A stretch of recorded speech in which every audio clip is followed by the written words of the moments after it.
हाय मैत्रिणींनो, पूजा डेली ब्लॉगमध्ये आपले स्वागत आहे. श्री स्वामी समर्थ.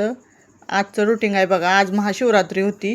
मग महाशिवरात्रीच्या दिवशी आम्ही सकाळ धरणं काय जमलंच नाही जायला मंदिरात. मग आम्ही 5 वाजता मंदिरात जायला निघालो. आमच्या घरापासून थोडंच रानात आहे ही मंदिर महादेवाचं.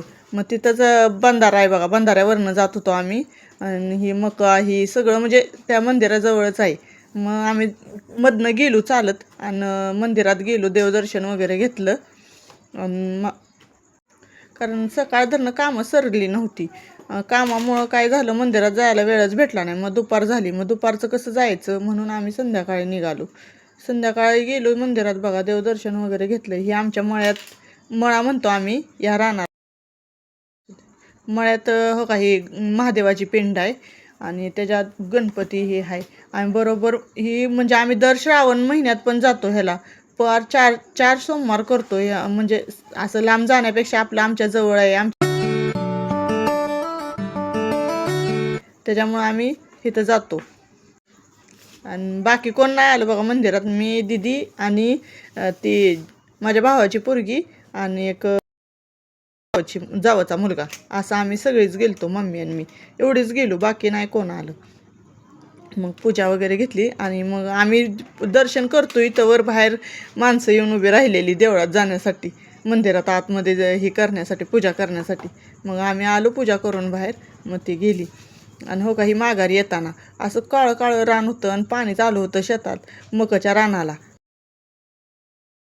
हे आमच्या घरा शेजारीच आहे बंधाराला, का लय लांब नाही आहे. एक मला वाटतं 10च मिनटं लागतात मंदिरात जायला.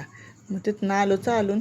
मग आमच्या दारात हो का ही पक्षी आहे का नाही, मी भाजी चिरत होती आणि एक पक्षी असं म्हणजे किती जवळ झालं. काय नाव आहे त्याचं मला काय माहीत नाही, पण पोरं म्हणत होती त्याला पारवा. इतका जवळ येत होता ना, आणि त्याला असं हलवलं म्हणजे जवळ येऊन गेलं तरी त्याला ती जाईना झाले. मग परत आमच्या पालखी, आमच्या यात्रेची पालखी जी गेलती का नाही पौर्णिमे दिवशी, ती माघारी येत होती. मग त्याचे दर्शन घ्यायचे होते आम्हाला, म्हणून त्याचं दर्शन घ्यायला बघा आम्ही उभं राहिलेलो वर येऊन. आमच्या दारापासून थोडा रस्ता जातोय मधला, त्या रस्त्याला येऊन उभं राहिलेलो. दर्शन घेतलं पालखीचं. हो का ही पालखी आहे. त्या दिवशी तुम्हाला अंधारात नीट दिसली नसेल. दर्शन वगैरे घेतलं, भाजी वगैरे चिरून घेतली मी, कारण का सकाळच्याला गडबड होते पोरांच्या डब्याला. आमच्या मोठ्या दिरांचे पोरांचे बर्थडे होते बघा. ती जुळे येते आणि जुळे असल्यामुळं त्यांचं बर्थडे म्हणजे ह्या वर्षी इथं केला त्यांनी, नाहीतर दरवर्षी मुंबईला किंवा पुण्यालाच होतो त्यांचा बर्थडे. 2-3 वर्षाच्या येते बघा, 3 वर्षाच्या येते. आणि लय मज्जा करत होती वाढदिवसाला. ते रात्री असं म्हणजे बसतच नव्हती नीटनेटकी. सगळी म्हणायची केक कट करायचा आहे, हे करायचं आहे, ते काही नाही, नुसता धिंगाणा लावलेला पोरांनी. आणि त्यांच्यावर आम्ही सगळे हसत होतो, कारण का पोरं एवढी मज्जा करत होती.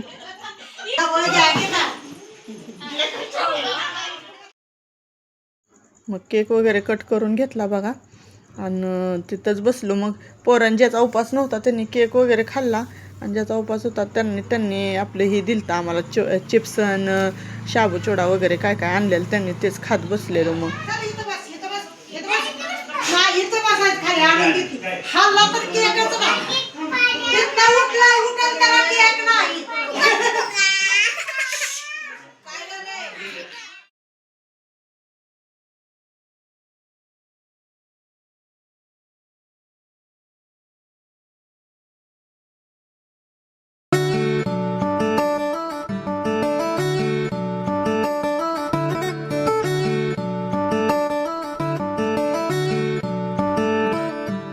कसा वाटला बड्डे ते कमेंटमध्ये सांगा बरं का. आणि चला भेटू आता उद्याच्या ब्लॉगमध्ये. धन्यवाद ताईनो. श्री स्वामी समर्थ.